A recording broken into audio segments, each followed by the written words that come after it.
호남 민심을 놓고 새정치민주연합과 무소속 천정배 의원의 치열한 경쟁이 시작될 전망입니다. 새정치민주연합 광주 지역 국회의원들은 내일 긴급 회동을 갖습니다. 어린이날과 황금 연휴 마지막 날을 맞아 아이들이 주인공이 된 행사가 곳곳에서 열렸습니다. 졸음운전에 경각심을 주기 위한 예방 현수막을 놓고 의견이 분분한 가운데 사고 예방 효과가 나타나고 있습니다. 고금리 대출 때문에 힘들어하는 대학생과 청년들을 위해 저금리 대출로 갈아타는 청년 햇살론이 출시됐습니다. 여러분 안녕하십니까? 어린이날 어떻게 보내셨습니까? 날씨도 참 화창했는데 말입니다. 징검다리 연휴 마지막 날이자 어린이날의 표정을 김인정 기자가 담아왔습니다. 마음껏 웃고 함성을 지르고 내달리고 5월 햇살 아래 아이들이 주인공이 됐습니다. 어린이날을 맞아 열린 추억의 체육대회. 엄마가 끄는 손수레를 타고 아빠와 함께 물동이를 이고 달리고 부모와 함께하는 즐거운 시간은 지금까지 받아본 최고의 어린이날 선물입니다.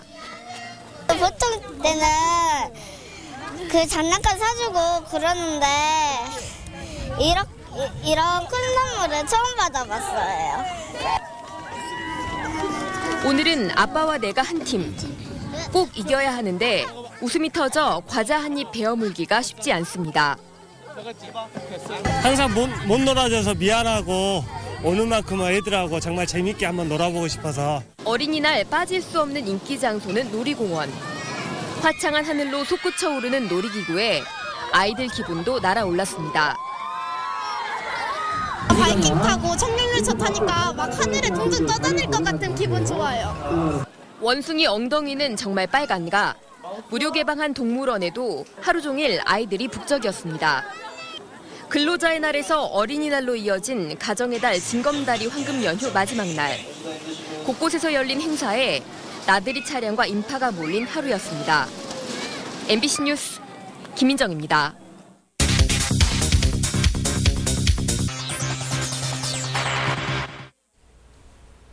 졸음운전의 종착지는 이 세상이 아닙니다.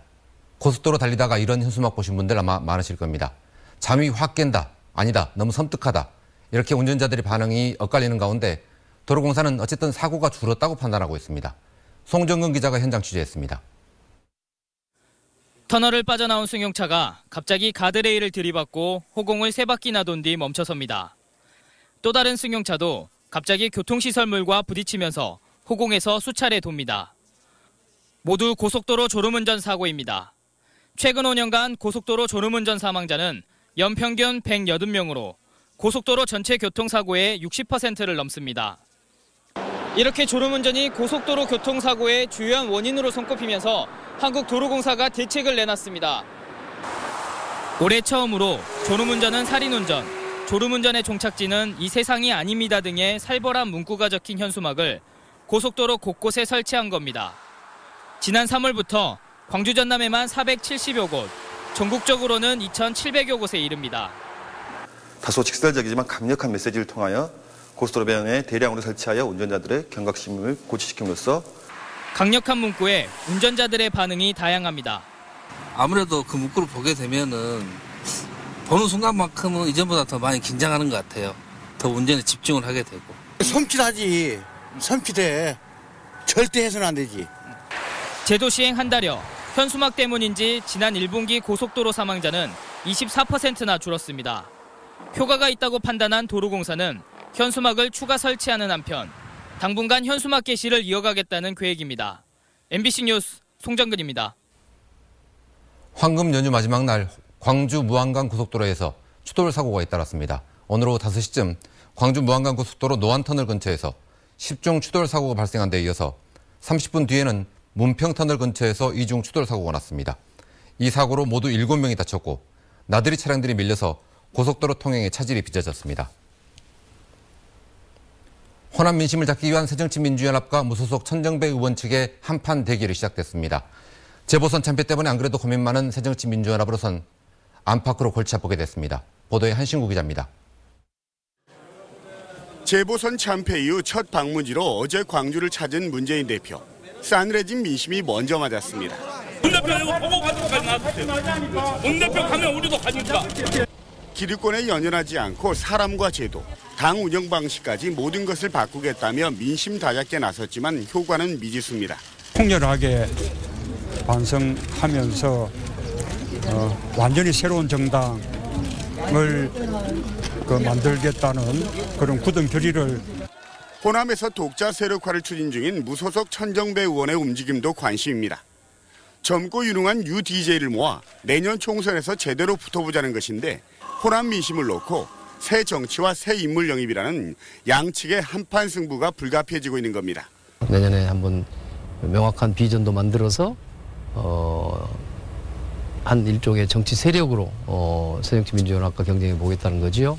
재보선 참패를 놓고 제안되는 주류와 비주류의 갈등도 풀기는 쉽지 않습니다. 비주류가 문 대표의 사퇴가 아니면 친노계를 핵심 쇄신 대상으로 삼고 있기 때문입니다. 혁신과 새 인물 영입을 통해 수권 정당으로서의 모습도 갖춰야 하고 흐트러진 민심과 조직도 수습해야 하고 새정치민주연합의 고민이 깊어지고 있습니다. MBC 뉴스 한신구입니다. 새정치민주연합 소속의 광주 지역 국회의원들이 내일 긴급회동을 갖고 원내대표 경선 등 현안 문제를 조율합니다. 광주 지역 국회의원들은 내일 모임에서 원내대표 경선에 출마한 김동철 의원을 지원할지 여부에 대해서 의견을 나눌 예정입니다. 또 호남 정치 복원을 내세우고 있는 무소속 천정배 의원에 대한 대응책도 함께 논의할 것으로 보입니다. 초저금리 시대라고는 하지만 여전히 고금리 대출 때문에 힘들어하는 젊은이들이 많습니다. 이런 젊은이들이 저금리 대출로 전환하고 생활자금을 빌려 쓸 수 있는 상품이 개발돼 좋은 반응을 얻고 있습니다. 조현성 기자입니다. 23살 김모 씨는 대학 등록비 마련을 위해 지난해 말 한 저축은행으로부터 1,000만 원을 빌렸습니다. 대출 금리는 34.9%. 한 달에 이자만 29만 원 돈을 내야 했습니다. 부모님과 사전 협의를 하고 대출을 받았지만 법정 최고금리의 대출을 계속 유지하기엔 버거운 상황이었습니다. 다행히 김 씨는 연금리 5%짜리 대출로 갈아탈 수 있게 돼 이자 부담이 5만 원 밑으로 낮아지게 됐습니다. 근데 이게 너무 엄청 크더라고요, 이게. 그래가지고 이번에 좀 인터넷으로 이렇게 해가지고 알아봤고 이걸로 이제 좀 전환을 좀 하려고. 대학 3학년 이모 씨는 생활자금 300만 원을 빌릴 예정입니다. 학원비에 쓸 계획인데 금리 5%면 충분히 감당할 수 있다는 생각입니다. 많이 반갑죠. 돈이 없는데 이제 생기는 거잖아요. 근데 이게 제가 취업하고 조금씩 갚아나가면 되는 거니까. 신용회복위원회는 지난달 27일부터 대학생과 청년을 위한 햇살론을 개편해 지원하고 있습니다. 기존의 고금리 전환대출의 금리를 6%에서 최저 4.5%로 낮추고 주거비와 의료비, 교재비 등으로 쓸 수 있는 생활자금 대출을 신설해 시행하고 있습니다. 금융기관 연체 기록이 없으면 전환대출과 생활자금을 합해 1,000만 원 한도로 대출을 받을 수 있습니다. 이게 대학생의 경우에는 거의 제한이 없다고 봐야 되고요. 그다음에 청년층의 경우에는 나이가 만 29세 이하의 소득 활동을 반드시 하셔야 됩니다. 그래서 연소득이 3천만 원 이하야 가능합니다. 신용회복위원회 홈페이지나 전국 지부에서 신청이 가능하고 보증 승인을 받은 후 광주은행과 농협을 비롯한 17개 은행에서 대출을 받을 수 있습니다. MBC 뉴스 조현성입니다. 세월호 선체를 인양한 뒤 어떻게 활용할지를 해양수산부가 고민하고 있는 것으로 알려졌습니다. 황주홍 국회의원에 따르면 해양수산부는 최근 업무보고 서면 답변을 통해 세부 용역과 국민 여론 수렴을 통해 선체 전시 등 세월호 사후 활용 방안을 확정하겠다고 밝혔습니다. 세월호 선체 전시 방안은 세월호 참사 1주기 때 이낙연 전남지사가 박근혜 대통령에게 건의했던 내용입니다. 일본의 조선인 강제징용시설의 유네스코 세계유산 등록이 유력해진 가운데 항일 단체들이 강하게 반발하고 있습니다. 근로정신대 할머니와 함께하는 시민모임은 일본의 강제징용시설을 현장 답사하고 피해자 증언을 이어가며 세계유산 등록의 부당함을 알리기로 했습니다. 최근 유네스코 자문기구가 세계문화유산으로 등록하도록 추천한 곳은 나가사키현 구남도와 다카시마 탄광, 미쓰비시 조선소 등 20여 곳입니다. 광주에 정착하는 고려인들이 해마다 늘고 있지만 제도적 장치는 마련되지 않고 있고 해마다 같은 문제는 되풀이되고 있습니다. 이계상 기자입니다. 여느 어린이집처럼 아이들이 즐겁게 한글을 배우고 있습니다. 러시아나 중앙아시아에서 부모와 함께 광주로 찾아온 고려인 아이들입니다. 의사소통조차 어려운 아이들이 광주에 정착하려면 한국어 교육은 필수입니다. 어려서부터 한국어를 빨리 습득을 해야지. 그래서 한국 학교에 들어가갖고 한국 학생들하고 어울릴 수가 있어요. 안 그러면 왕따 당하고. 고려인 어린이집을 포함해서 고려인 종합지원센터 건립이 3년째 추진돼 왔지만 자금이 부족한 탓에 제자리 걸음입니다. 모금 활동을 통해서 1억 3천여만 원이 확보돼 있지만 비인가 시설이라는 점이 걸림돌이 되고 있습니다.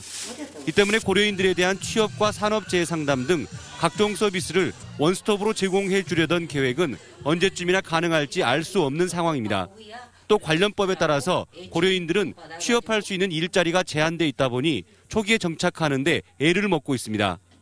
비자 문제가 해결이 안 되면은 우리 고려인들은 우리나라 조상의 땅에 와서도 항상 이방인이고요. 언제 쫓겨날지 모르는 그런 어려움에 처해 있습니다. 지난 2013년에 광주시 고려인 주민 지원 조례가 제정됐지만 예산이 부족한 데다 다른 외국인들과의 형평성 문제가 불거져 사실상 제 기능을 다하지 못하고 있습니다. 광주와 친해지고 광주와 정착하기 위해서는 광주와 친해지기 종합지원센터 개념으로 그분들을 위한 지원센터가 설립되는 것이 저는 바른 방향이라고 생각하고 있습니다. 광주에 뿌리를 내리기 위해서 광산구에 정착한 고려인은 2천여 명. 이들을 제대로 보듬을 수 있는 실질적인 대책 마련이 절실해졌습니다. MBC 뉴스 이계상입니다. 광역시도의회에 유급보좌관을 두도록 하는 제도가 추진되고 있어 또 논란이 일고 있습니다. 세정현 정청래 의원이 대표 발의한 광역시도의회에 유급보좌관을 두도록 하는 지방자치법 개정안은 최근 국회 상임위를 통과했고 법사위 심의만 남겨두고 있습니다. 유급보좌관 제도는 지방의회의 전문성을 높이자는 취지지만 열악한 지방의회 재정 여건으로는 무리한 정책이라는 지적이 나오고 있습니다. 영호남 교류를 위해 광주와 대구가 5.18 민주화운동 기념식 날 달빛동맹 민관협력위원회를 출범합니다. 권영진 대구시장과 이동희 대구시의회 의장 등 150여 명은 오늘 18일 광주를 방문해 달빛동맹 민관협력위 창립 총회를 갖고 추진 과제에 대한 경과를 보고하고 민간교류 활성화 방안도 논의합니다.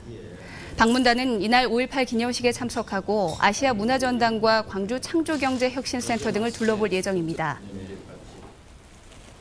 오늘 낮 12시 10분쯤 한평군 학교면 편도 2차선 도로에서 69살 유모 씨가 몰던 승용차가 도로 옆 공터에 흙더미와 등나무를 들이받고 전복됐습니다. 이 사고로 운전자 유 씨 등 5명이 다쳐 병원에서 치료를 받고 있습니다. 경찰은 운전자 등을 상대로 정확한 사고 경위를 조사하고 있습니다. 광주 하계 유니버시아드 컨트롤 타워인 종합상황실이 본격적으로 가동됐습니다. 광주 유대회 조직위에 마련된 종합상황실은 37개 경기장과 32개 훈련장 등 현장 상황을 파악하고 문제점을 신속히 조정하는 컨트롤 타워 역할을 하게 됩니다. 종합상황실은 선수촌이 문을 여는 다음 날 26일부터는 24시간 비상근무 체제로 전환해 대회 상황을 관리하게 됩니다. 최근 20년 동안 전남의 어린이 인구 감소율이 전국 수준보다 2배 이상 높은 것으로 나타났습니다. 통계청 국가통계포털의 인구 총조사를 토대로 지난 1980년부터 가장 최근 통계가 작성된 2000년까지 5살부터 14살까지의 인구수 변화를 분석한 결과 전국 어린이 감소율은 37.2%였고 전남 지역은 이에 2배가 넘는 80.8%에 달했습니다. 전남의 경우 1980년 105만 3천여 명에 이르던 어린이 인구수는 2000년 20만 2천 명에 그쳐 20년 동안 85만 명이 줄었습니다. 광주 지역 초중고등학교 체육시설을 무료로 개방하는 조례가 제정돼 있지만 예산과 관리상의 이유로 그 취지를 살리지 못하고 있습니다. 광주시 교육청에 따르면 지난해 광주 지역 학교 운동장이나 강당 등을 한 달 넘게 사용한 생활체육 동호회는 480여 개 단체로 재작년보다 5% 남짓 증가하는 데 그쳤습니다. 일선 학교들은 연간 지원금이 300만 원에 불과하다 보니 시설 개보수 비용이나 관리 인력을 확보하기가 어렵다며 체육시설 개방에 난색을 표하고 있습니다. 5.18 기념재단이 내일 광주 인권상 수상자를 발표합니다. 광주 인권상은 5.18 광주 민주화운동 정신을 기리기 위해 문정현 신부 등이 인권상을 수상했었습니다.